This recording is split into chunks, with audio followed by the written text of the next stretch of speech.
Hello everyone, this is Piyush. Welcome back to my channel.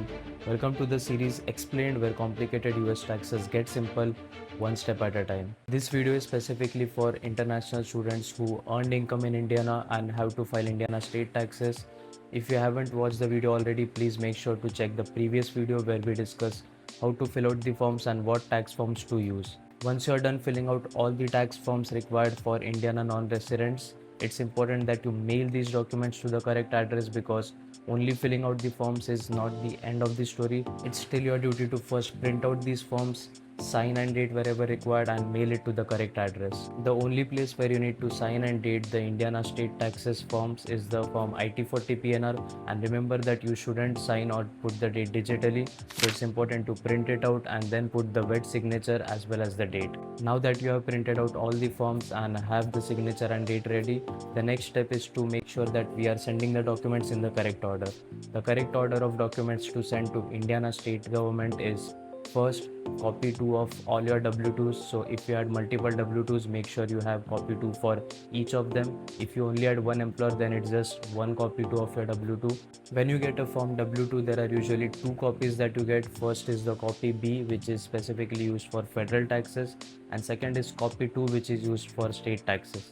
If your Form W2 has all the copies in a single page, you can send the entire page when mailing documents, but if it's on a separate page, make sure you only send the copy 2 of your W2. Second is the Form IT-40PNR. This is the main tax form for Indiana state taxes. This is where you also put the sign and the date. So there are two pages to this form, and this is attached after the copy 2.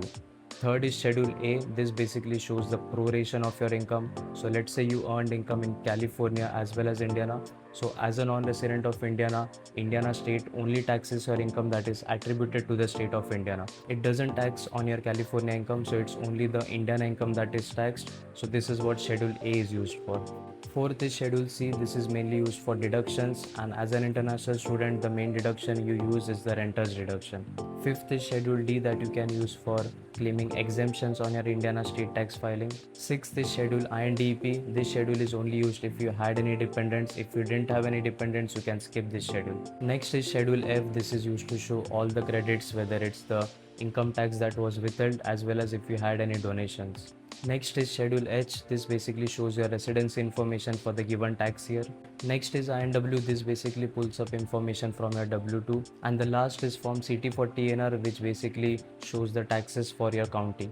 So again, just to summarize, the list of documents include: first, copy 2 of your W2s; second, Form IT-40PNR; third, Schedule A; Schedule C; Schedule D; Schedule INDP if applicable; Schedule F; Schedule H; INW, and Form IT-40PNR. So once you have all these documents in the correct order, the next step is going to a courier service, whether it's FedEx, USPS, and so on.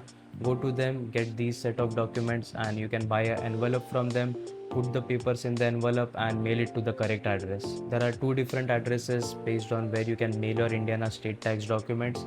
First is, if you are getting a refund, there is a separate address. You can check it right here. If you are enclosing a payment, which is rare for international students in Indiana, but if you are owing money to the government, the address is different. You can check it right here.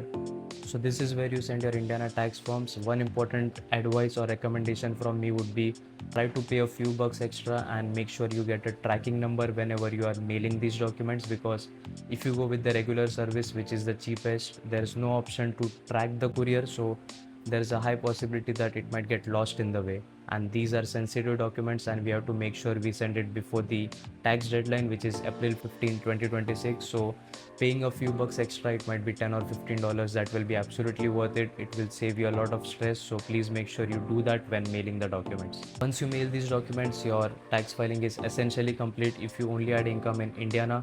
So basically you have to file federal taxes and Indiana state taxes.